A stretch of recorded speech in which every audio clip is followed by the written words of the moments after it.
আমন্ত্রণ বাংলা ভিশনের প্রতিদিনের আয়োজন সংবাদপত্র ও সংবাদ মাধ্যমের শীর্ষের সংবাদ নিয়ে ফ্রন্ট পেজে আপনাদের সাথে আছি আমি বেনজির আহমেদ।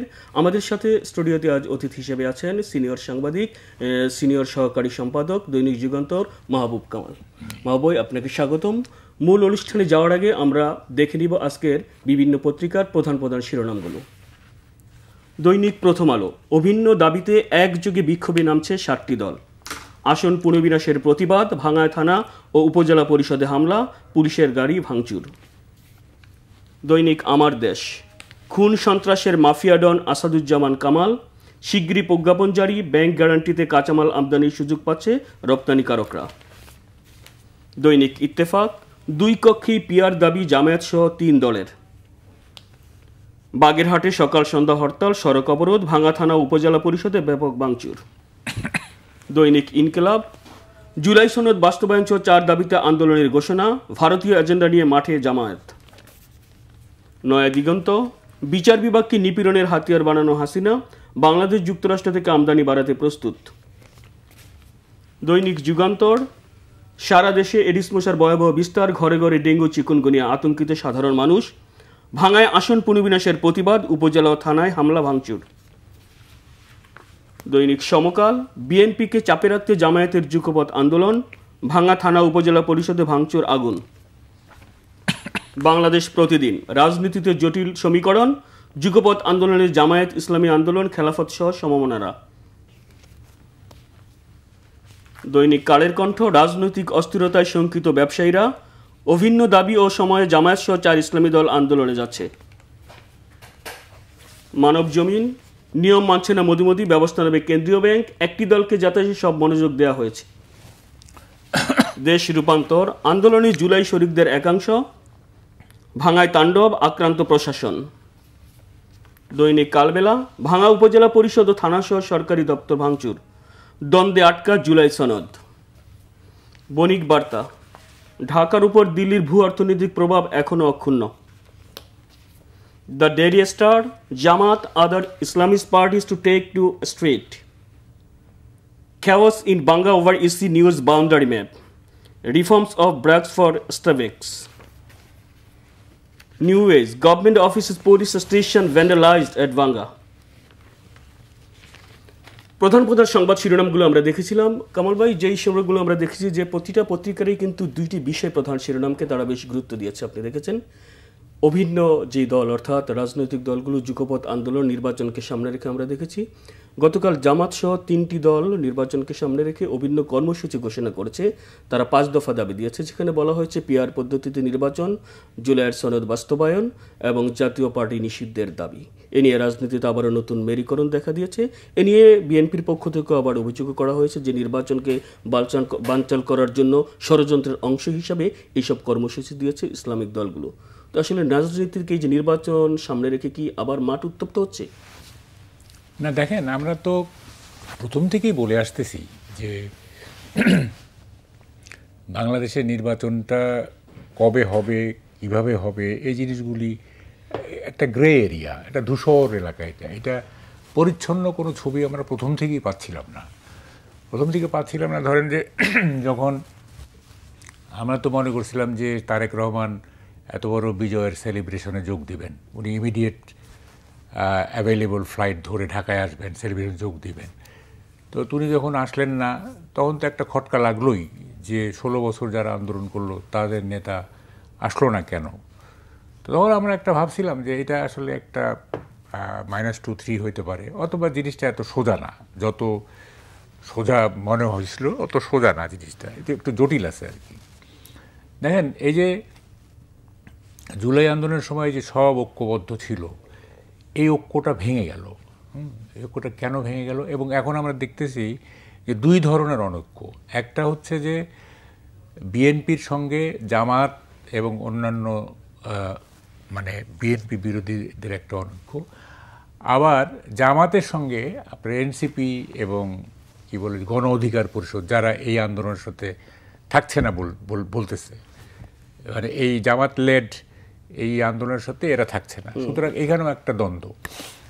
তো এই যে নানা রকম দ্বন্দ্ব শুরু হয়েছে, হ্যাঁ, এইটা এটার পিছনে কি কাজ করতেছে আমি ঠিক বুঝতেছি না। এবং দেখেন এই চিফ অ্যাডভাইজার কিন্তু ওই যে ঐকমত্য কমিশনের লাস্ট বৈঠকটা যেটা গত বৃহস্পতিবার যেটা হয়েছে, না সোমবার হয়েছিল, তো ওখানেও কিন্তু রবিবার হয়েছে। তো উনি ওখানেও কিন্তু একটা যদি লাগিয়েছেন যে যদি এগুলো হয় তাহলে একটা মহোৎসবের নির্বাচন হবে উনি বলছেন। তো যদি কনসেনসাসে আসে তাই- রাজনৈতিক দলগুলো, তাহলে নির্বাচনটা হবে আপনার মহোৎসবের। তা মহোৎসব কথাটা শুনতে ভালো লাগে, কিন্তু তার আগে যে একটা যদি আছে এটা তো মানে আমাদেরকে ভাবায় আর কি। তো এখন পরিস্থিতি কিন্তু খুব জটিল ইন দ্য সেন্স, যেমন ধরেন জামাত পিআর সিস্টেমে স্টিক করে আছে, গ্যাট হয়ে বসে আছে, তারা কোনো কম্প্রোমাইজ করবে না, পিআর ছাড়া নাকি নির্বাচন সুষ্ঠুই হবে না। ওইদিকে বিএনপি কোনো অবস্থাতে পিআরে আসতে চাইবে না, ওরা ওয়েস্টমিনিস্টার এখন যে প্রচলিত সিস্টেম আছে ওখানেই ওটাতেই নির্বাচন করতে চাইবে। এই কারণে যে পিআর সিস্টেমে নির্বাচন হলে বিএনপির ক্ষমতায় আসাটা একটু ডিফিকাল্ট হয়ে যাবে। তো বিএনপি তো ধরেই নিছে মানে আমরাও তো এমনভাবে কথা বলছি 5ই আগস্টের পরে যে বিএনপি তো ক্ষমতায় চলে গেছে, শুধু আনুষ্ঠানিকতা বাকি। আমরা নিজেরাই এগুলি বলছি হ্যাঁ, এবং এগুলিতে বিএনপি উৎসাহিত হয়েছে, যার সবাই তো বলতেছে আমরা ক্ষমতা দখল করবো, এবং উৎসাহিত হয়ে কী সব কাণ্ড করছে আপনি তো জানেনই, সব চাঁদাবাজি, দখলবাজি, এই সেই ইত্যাদি। তো যাই হোক, এখন জিনিসটা খুব জটিল পর্যায়ে দাঁড়ায় গেছে এবং এইটা কীভাবে রিজলভ হবে আমি ঠিক জানি না। এবং চিফ অ্যাডভাইজারের যে নির্বিকারত্ব, তার যে মানে দুই একটা আশার বাণী শোনানো ছাড়া তার যে আর কোনো ভূমিকাই নাই। এই যে দেখেন এত মব হচ্ছে, এই যে ভাঙায় এত কিছু হইল, রাজনৈতিক দলগুলোর মধ্যে অনৈক্য, এগুলিকে মানে রিজলভ করা, একটা ইউনাইটেডলি জিনিসগুলি ফেস করা, ওনার কোনো বিকার নাই। উনি একটা যখন ঐকমত্য কমিশনের মিটিং হয় তখন একটি আশার বাণী শোনান, হ্যাঁ, এবং মনে হয় যে যেমন আলাদিনের চেরাগের একটা মানে উনি আশার বাণী শোনাতে খুবই ওস্তাদ, এবং সারা পৃথিবীতে উনি কিছু আশার বাণী সেল করেন। আমরা দেখলাম যে জাতীয় ঐক্যমত্য কমিশন বিশেষ করে কয়েক মাস ধরেই কিন্তু তারা পলিটিক্যাল পার্টিসগুলোর সাথে দফায় বৈঠক করছে জুলাই বাস্তবায়ন নিয়ে। এর মধ্যে কিন্তু কয়েক দফাও আপনার বাড়ানো হয়েছে তাদের মেয়াদ। গতকাল আপনার 15 অক্টোবর পর্যন্ত আরো 1 মাস বাড়িয়েছে, অর্থাৎ রাজনৈতিক দলগুলো জুলাই সনদ বাস্তবায়ন নিয়ে এখনো ঐক্যমত্যে এটা ঝুলে গেছে। শুনেন, এটা ঝুলে গেছে মেজর তিনটা পক্ষ 3 ধরনের স্ট্যান্ড নিছে। যেমন ধরেন বিএনপি কি বলতেছে যে যা কিছুই হবে সেটা নির্বাচিত সরকারের মাধ্যমে হবে, তাই না? আর জামাত বলতেছে যে পিআর সিস্টেম তো এইটা তো সেইটা, এই এনসিপি বলতেছে গণপরিষদের নির্বাচনের মাধ্যমে রেফারেন্ডামে গণভোটের আয়োজন করা হোক, যে বিষয়গুলো নিয়ে আপনার কনস্টিটিউয়েন্ট অ্যাসেম্বলি তারাই করবে। তাহলে তো 3 জন তো আপনার একেবারে রিজিড অবস্থান নিছে, তাই না? অনর অবস্থান নিছে, এবং 3টা পরস্পর বিরোধী, মানে মিনিমাম কোনো সিমিলারিটি নাই, হ্যাঁ, একেবারেই মানে 180 ডিগ্রি অ্যাঙ্গেলে মানে উল্টানো।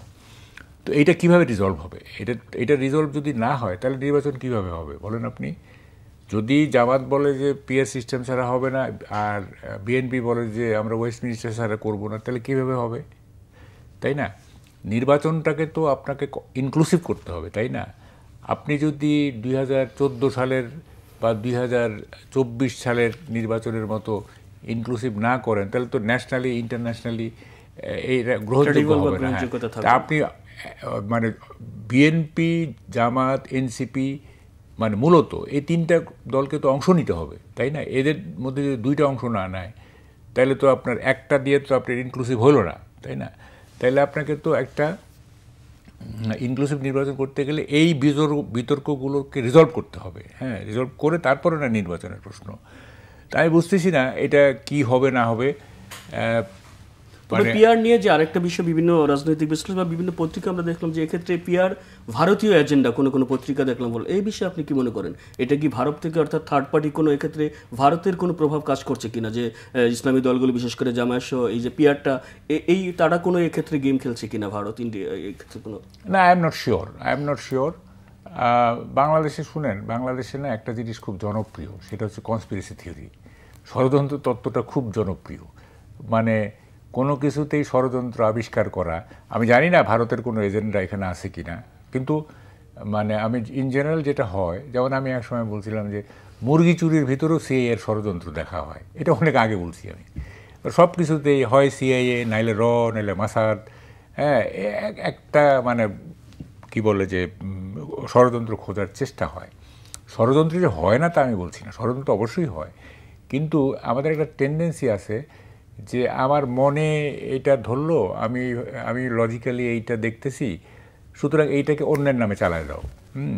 আমার কথাটা বলে দিলাম যে এটা ভারতের বা এটা অমুকের। তো এটা কি আমি জানি না। ভারত আপনার পিয়ার সিস্টেম করলে ভারত তো আওয়ামী লীগকে ফেভার করতেছে, তাই না?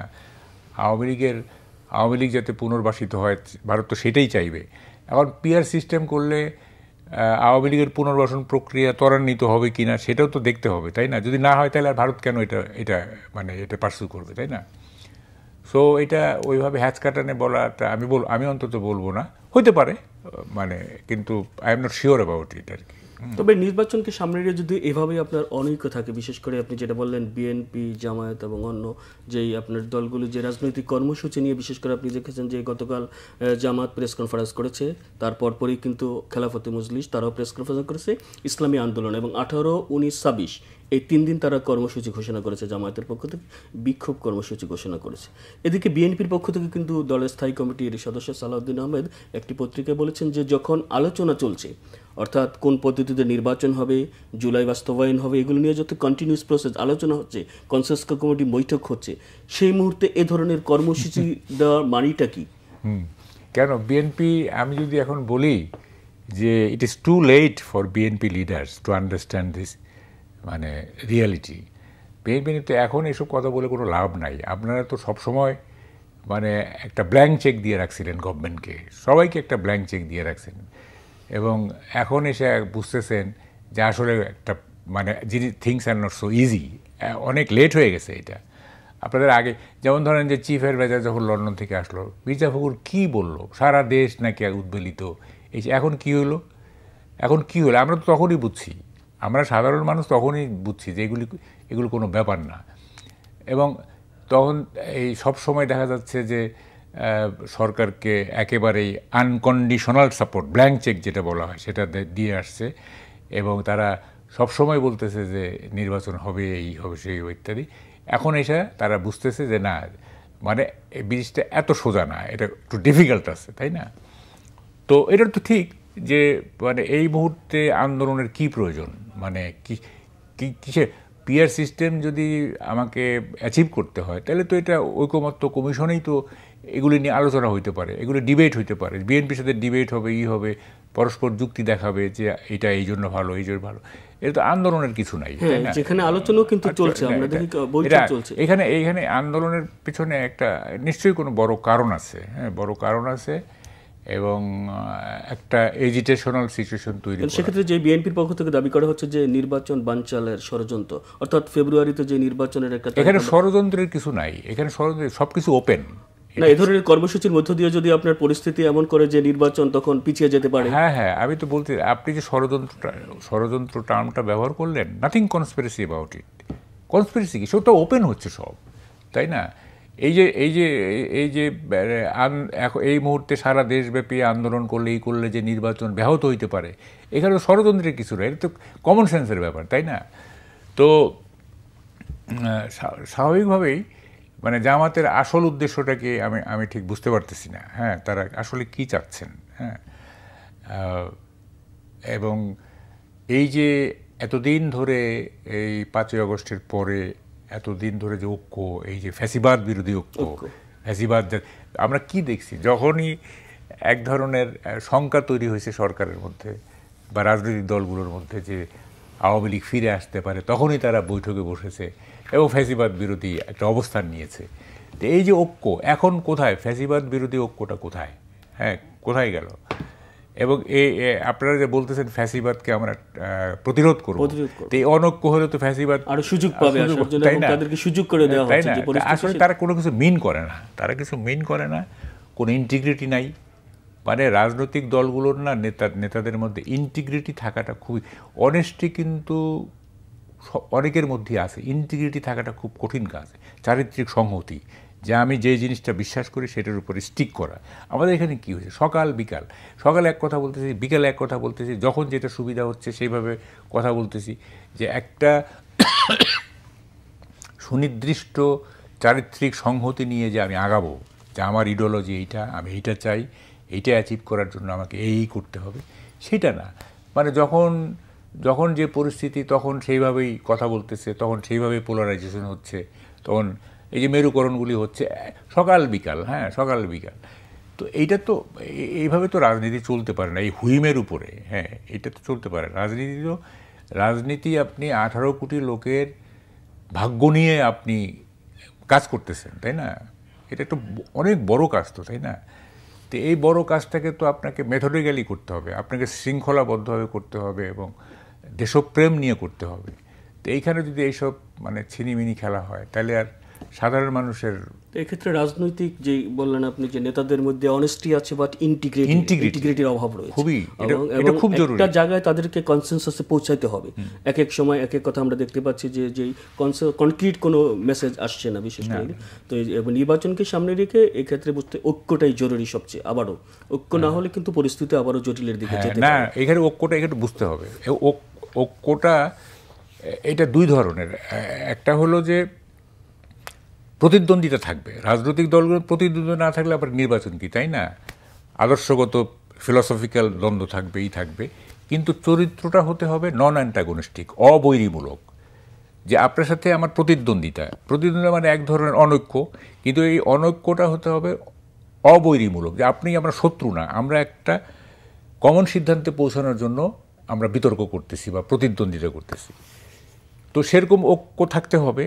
এই ঐক্যের মধ্যে আবার অনৈক্য, ঐক্যটা হচ্ছে নির্বাচন যাতে হয়, আর অনৈক্যটা হচ্ছে তোমার ম্যানিফেস্টো তোমার, আমার ম্যানিফেস্টো আমার, তাই না? অর্থাৎ ঐক্যের মধ্যে একটা অনৈক্য থাকবে। তো এখন মানে নির্বাচন করার জন্য যে ঐক্য, সেইটা তো আমরা দেখতেছি না, হ্যাঁ সেখানে একটা অনৈক্য হয়ে গেছে। তো ফলে কিভাবে নির্বাচন হবে? তাহলে এই যে জাতীয় ঐক্যমত্য কমিশন করা হলো, এটা কি হবে রেজাল্ট? এগুলি বোয়াস, এগুলি শুনেন, এগুলি বলে কোনো লাভ নাই। এগুলি ওই টাকা পয়সা খরচ, শ্রম দেওয়া, সময় নষ্ট, শ্রম দেওয়া। রাজনৈতিক দলগুলোর মধ্যে যদি অ্যাডজাস্টমেন্ট না থাকে, একটা অ্যাকোমোডেটিভ পলিটিক্স যদি না থাকে, যে আমি আপনাকে গ্রহণ করব, আপনি আমাকে গ্রহণ করবেন, এই ধরনের যদি আন্ডারস্ট্যান্ডিং না থাকে, তাহলে আপনি এই কমিশন দিয়ে কী করবেন, এই জুলাই সনদ দিয়ে কী করবেন? এগুলি তো মানে আলটিমেটলি এগুলির কোনো মূল্য থাকবে যদি পলিটিক্যাল অ্যাডজাস্টমেন্ট না থাকে। পলিটিক্যাল অ্যাডজাস্টমেন্ট থাকলে আপনার কিছুই দরকার পড়ে না, সংবিধানেরও দরকার পড়ে না। ধরেন দেখেন সংবিধানটা কেন, আমি কথাটা বারবার বলতেছি, সংবিধানটা কেন? সংবিধানটা হচ্ছে যে যখন একটা পলিটিক্যাল ক্রাইসিস দেখা দেয় তখন আমরা সংবিধান খুঁজি। আচ্ছা এই ক্রাইসিসে সংবিধান কী বলতে দেখি তো এখান থেকে সলিউশন বের করি। ক্রাইসিস যদি না থাকে, ওই সংবিধান তো শেলফে পড়ে থাকবে বছরের পর বছর, ওটা তো কোনো দরকার পড়বে না। ব্রিটেনে কি সবসময় সংবিধান দেখে নাকি? ওটা তো লিখিত সংবিধানই নাই, তো ওটা কনভেনশন দিয়ে চলতেছে, কতগুলি কনভেনশন দিয়ে চলতেছে দেশটা। তো এখন আমরা যদি পলিটিক্যাল অ্যাডজাস্টমেন্ট থাকে, ওই সংবিধানের কোনো দরকারই নাই। আর যদি অ্যাডজাস্টমেন্ট না থাকে তাহলে সংবিধান লাগবে, জুলাই সনদ লাগবে, এইটা লাগবে, সেইটা লাগবে। কারণ তখন তো ওই যে আমি যেটা চাইতেছি ওটা জুলাই সনদে আছে, তুমি যেটা চাইতেছো সেটা ওখানে আছে, এইভাবে। হ্যাঁ, তো এগুলির তো কোনো মানে হয় না। এই যে দেখেন কত কিছুই তো আমরা দেখলাম, তাই না? সংবিধানের কি ক্ষমতা আছে সংবিধানে বলেন? একদলীয় শাসন জারি করেন এই বঙ্গবন্ধু, সংবিধান ঠেকাইতে পারছে? জিয়াউর রহমান আনকনস্টিটিউশনালি ক্ষমতা দখল করে নাই, সংবিধান ঠেকাইতে পারছে? এরশাদ অসাংবিধানিকভাবে ক্ষমতা সকাইতে পারছে? আপনার এই যে তত্ত্বাবধায়ক সরকার বাতিল করে দেওয়া হইলো 15th অ্যামেন্ডমেন্টের মাধ্যমে, সংবিধান এটা করতে পারছে? এটা কি মানে? কোনো সরকারের যদি অ্যাবসলিউট মেজরিটি থাকে, ব্রুট মেজরিটি থাকে, সে তো যা খুশি তাই করতে পারে। সংবিধান সংশোধন করে করে, হ্যাঁ ধরেন বিএনপি ক্ষমতায় আসলো এবং ব্রুট মেজরিটি নিয়ে আসলো, তো কি তারেক রহমান কি এগুলি রাখবে? সে তো রাখবে 31 দফা, বিএনপির যে 31 দফা সেগুলি রাখবে, এগুলো তো সে বাতিল করে। তাহলে এই যে অ্যাবসলিউট ক্ষমতা যে আপনি বললেন যে এই ক্ষমতার আপনার কমানোর জন্য কি জামাত সহ বিভিন্ন দল পিআর চাচ্ছে? হ্যাঁ, আমি পার্সোনালি পিআর সিস্টেমের পক্ষে। আমি কিন্তু পিয়ার সিস্টেমকে আমি 15-16 বছর যাবৎ পিয়ার সিস্টেমের পক্ষে কথা বলতেছি। পিয়ার সিস্টেম ছাড়া আমাদের দেশ ভালো হবে না, কিন্তু এইবার জন্য না। এইবার পিয়ার সিস্টেম করলে এটা নেক্সটে করা যেতে পারে, নেক্সট টার্মে করা যেতে পারে। পিয়ার সিস্টেমে হয় কি, এই জামাতের যুক্তি তো ভালো, এই যুক্তি আমারও, সেটা হচ্ছে পিয়ার সিস্টেম হলে আপনার ব্রুট মেজরিটি কেউ পাবে না, হ্যাঁ, অ্যাবসোলিউট সিঙ্গেল মেজরিটিও নাও পাইতে পারে। একটা কোয়ালিশন গভর্নমেন্টের মধ্য দিয়ে আগায় গেলে হয় কি, সবাই সাইজে থাকে। একটা কোয়ালিশন গভর্নমেন্ট থাকলে কেউ আর পাওয়ার মানে ওভার এক্সারসাইজ করতে পারবে না। তখন হ্যাঁ, একটা দুর্বলতা আছে যে পিয়ার সিস্টেমে আপনার যদি কোয়ালিশন হয় তাইলে গভর্নমেন্টের সাস্টেনেবিলিটি থাকে না, গভর্নমেন্ট নো কনফিডেন্স এনে গভর্নমেন্টকে ফেলে দেওয়া যায়। হ্যাঁ, তো সেটাও কোনো ব্যাপার না। গভর্নমেন্ট 2-3 বার, মানে একটা টেনিউরে যদি 5 বছরের মধ্যে 2-3 বার গভর্নমেন্ট চেঞ্জ হয়, অসুবিধা তো নেই। অনেক দেশে হয়েছে তো, ওগুলি হয় না, আপনার মিড টার্ম ইলেকশন হয় না নো কনফিডেন্সে, এটা অসুবিধা নাই। তার মানে আপনি বলতে চাচ্ছেন যে এইবারের জন্য না, হ্যাঁ, এইবারের জন্য ইজ টু আর্লি, এই জন্য যে পিয়ার সিস্টেমের জন্য দেশ তো প্রস্তুত হয় নাই। পিয়ার সিস্টেমটি তো মানুষ জানে না, তাই না? গ্রামাঞ্চলের মানুষ কি জানে পিয়ার সিস্টেম? এখন এটা তো কনস্টিটিউয়েন্সি বেস ইলেকশন না, এটা তো হোল নেশন ওয়াইড, তাই না? তো পাবলিক কি করে অভ্যস্ত যে মার্কা আছে, কে প্রার্থী সে জানে, এই কনস্টিটিউশন কয়জন প্রার্থী, এর মধ্যে ভালো প্রার্থী বেছে নেয়। তো পিয়ার সিস্টেমে তো ওইটা নাই, ওখানে তো আপনি কোনো প্রার্থী নাই, তাই না? তো এগুলি তো পাবলিককে অভ্যস্ত করতে হবে। একটা সিস্টেমকে আপনি ইন্ট্রোডিউস করবেন, অভ্যস্ত করতে হবে। The nation is not ready for peer সিস্টেমে, মানে টিল নাও। এখন এইবারে এটা ওয়েস্টমিনিস্টারে হয়ে যায়, তারপরে পরবর্তীতে আমরা 5 বছর আমরা পরে পিয়ার সিস্টেম করলাম, অসুবিধা তো নেই। ওকে, আরেকটা বিষয় যেটা কামাল ভাই আপনি দেখেছেন, গতকাল উত্তপ্ত ছিল ফরিদপুরের ভাঙা সংসদীয় আসন পুনর্বহালের দাবিতে। আমরা দেখেছি গত রোববার থেকে টানা 3 দিনের কর্মসূচি দিয়েছিল তারা, সড়ক অবরোধ, রেলপথ অবরোধ। এর ফলে কিন্তু দক্ষিণাঞ্চলের সাথে, বিশেষ করে পদ্মা সেতু পারাপারে 21টি জেলার যোগাযোগ বিচ্ছিন্ন হয়ে পড়েছিল। রবিবার সকালে স্বরাষ্ট্র উপদেষ্টা বলেছিলেন যদি বিকালের মধ্যে তারা কর্মসূচি প্রত্যাহার না করে আইনশৃঙ্খলা বাহিনী অতিরিক্ত বল প্রয়োগ করবে। কিন্তু আমরা কি দেখলাম, সোমবার পরিস্থিতি একেবারেই বেপরোয়া। শত শত মানুষ লাঠিসোঁটা নিয়ে হামলা চালালো ভাঙা থানায়। উপজেলার ইউনিয়ন অফিসে ব্যাপক ভাঙচুর করা হয়েছে এবং সেক্ষেত্রে আইনশৃঙ্খলা বাহিনী, আমরা দেখেছি যে পুলিশের পক্ষ থেকে কয়েকজন পুলিশ নাকি আশ্রয়ের জন্য মসজিদে গিয়ে আশ্রয় নিয়েছে বাঁচার জন্য, এবং সেক্ষেত্রে পুলিশের ভূমিকাটাও প্রশ্নবিদ্ধ হয়েছে যে পুলিশ তাহলে কোথায় গেল, এতগুলো মব এভাবে ভাঙচুর করলো, ব্যাপক তাণ্ডব করলো। গতকাল সকাল এবং দিনপর পুলিশের ফরিদপুরের এসপি এবং সংশ্লিষ্টগুলিগুলো কিন্তু বক্তব্য পাওয়া যায়নি। অবশেষে রাত 12টার দিকে ডিআইজি, ঢাকা রেঞ্জের ডিআইজি, উনি বলেছেন যে উনি ঘটনাস্থল পরিদর্শন করেছেন, ব্যবস্থা নিচ্ছে। তো এই যে স্বরাষ্ট্র উপদেষ্টা বললেন কিন্তু হলো না, আসলে কি পুলিশ কি এখনো সক্রিয় হতে পারেনি? না, পুলিশ দেখেন, পুলিশ যে সরকারকে শতভাগ সহযোগিতা করছে না, এর পেছনে কিন্তু কারণ আছে। কারণ আছে যে ধরেন 5ই আগস্টের সময় তো অনেক পুলিশকে হত্যা করা হয়েছে এবং অনেক নির্দোষ পুলিশকেও, যেমন একজন নারী পুলিশ, উনি প্রেগনেন্ট ছিলেন, উনি তো আর গুলি করেন নাই, উনি তো আর এটা ছিলেন না, উনি প্রেগনেন্ট ছিলেন, তাকেও মেরে ফেলা হয়েছে। তো এইসব নিয়ে তো পুলিশের মধ্যে ক্ষোভ আছে এবং তার চেয়ে বড় কথা এই হত্যাগুলোর বিচার বাধাগ্রস্ত করা হয়েছে, তাই না? তো ফলে তাদের মধ্যে তো একটা ক্ষোভ থাকবে।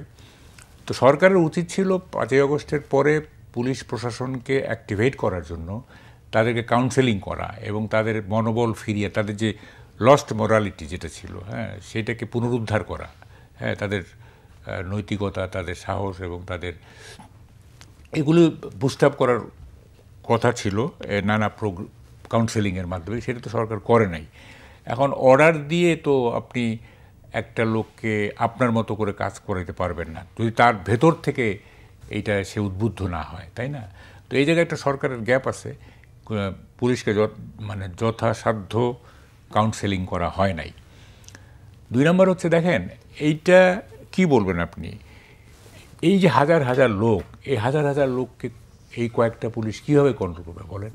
এই যে আনরুলি, এই যে বেপরোয়া, এই জায়গাটা যে সোসাইটি চলে আসলো, যে কিছু মানুষ ঐক্যবদ্ধ হলেই একটা বড় ধরনের শক্তি তৈরি হয়ে যায় এবং এই শক্তি ডিজাস্টার্স হয়ে যাচ্ছে, এই শক্তি বিধ্বংসী হয়ে যাচ্ছে, হ্যাঁ, এবং যা খুশি তাই করতে পারছে। এই জায়গাটা যে দেশ চলে গেল, এই সমাজটা চলে গেল, এটার জন্য কিন্তু আমি বর্তমান সরকারকে অন্তত 60% দায়ী করব, অন্তত 60%। কারণ আমরা দেখছি 5ই আগস্টের পরে যখন নানা রকম মব হচ্ছিল, নানা রকম গভর্নমেন্ট নির্বিকার ছিল, এবং মব দূর করার জন্য গভর্নমেন্ট আরবিকে অপটিমাম লেভেলের অ্যাক্টিভেট করতে পারে নাই, সর্বোচ্চ কাজে লাগায়নি, ইচ্ছাকৃতভাবে লাগায় নাই। 2 নম্বর হচ্ছে সরকার জনগণকেও আহ্বান করে নাই যে এই মব চলতে পারে, আসুন আমরা সবাই মিলে এই মব ঠেকাই। এবং অবস্থা দৃষ্টে মনে হয়েছে যে সরকার এই মব অ্যালাউ করছে, অবস্থা দৃষ্টে মনে হয়েছে অ্যালাউ করছে এবং এনজয় করছে, আমার কাছে যেটা মনে হয়েছে আর কি।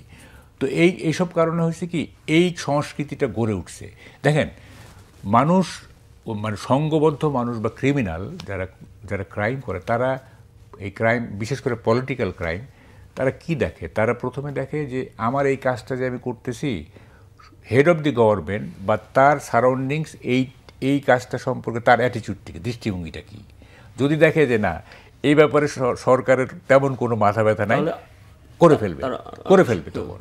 যেমন আমেরিকা থেকে আমি একটা উদাহরণ দিই, যে যেমন ধরেন ট্রাম্পের যে ইমিগ্রেশন পলিসি, ইমিগ্রেন্টদের ব্যাপারে তার যে অ্যাটিটিউড, তাতে যদি কোনো হোয়াইট সুপ্রিমেসি সিনড্রোমে যারা ভুগে, তারা যদি কোনো ইমিগ্রেন্টের উপর হামলা করে, বুঝতে হবে যে সে ট্রাম্পের সাইকোলজি বুঝি করতেছে, তাই না?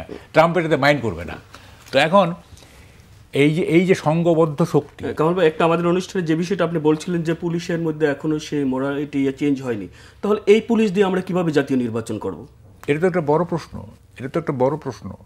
এবং এটা শেষ পর্যন্ত আমার তো মনে হয় যে সেনাবাহিনী ডিপ্লয় করা ছাড়া ভালো নির্বাচন করা যাবে না, আমার যেটা মনে হয়। কিন্তু সরকারের পক্ষ থেকে বলা হয়েছে কিন্তু যে পুলিশ বাহিনী যথেষ্ট, স্বরাষ্ট্র উপদেষ্টা বারবারই বলছেন তারা প্রস্তুত রয়েছেন। কিন্তু আমরা দেখছি ভাঙার মতো ঘটনায়, যদি সামান্য ঘটনায় যদি এই অবস্থা হয়, তাহলে সারা বাংলাদেশে যোগ হবে না। পুলিশ প্রস্তুত, পুলিশ যদি মানে সাফিসিয়েন্টলি থাকে, অ্যাক্টিভ থাকে, তাইলে এই সমস্ত অনাচার হচ্ছে কিভাবে, এই মব হচ্ছে কিভাবে, এই যে এইসব হচ্ছে কিভাবে? তা পুলিশকে আরো কার্যকর ভূমিকা রাখতে হবে এবং সরকারকে আরো, আপনি নিউ রিক্রুটমেন্ট করতে পারতেন, নতুন রিক্রুটমেন্ট দিয়ে, শর্ট টার্মের আপনার ট্রেনিং দিয়েই করতে পারতেন, সেটাও তো আপনি সেভাবে করেননি। তো এই পুলিশ দিয়ে কতটা কি হবে আমি ঠিক জানি না।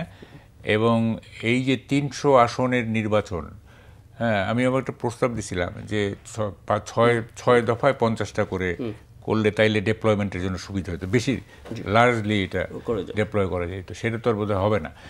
তো এখন এটা কিভাবে কন্ট্রোল করা হবে? অর্থাৎ অবাধ সুষ্ঠু নির্বাচনের জন্য, যেটা আমরা ফেব্রুয়ারিতে আশা করব, যে পুলিশকে অ্যাক্টিভ করতে হবে এবং সরকারকে আরো কার্যকরী উদ্যোগ নিতে হবে। দর্শক, আমরা অনুষ্ঠানের একেবারেই শেষ প্রান্তে, আজ এ পর্যন্তই। আগামীকাল দেখা হবে ঠিক একই সময়ে, ততক্ষণ আমাদের সাথেই থাকুন। খোদা হাফিজ।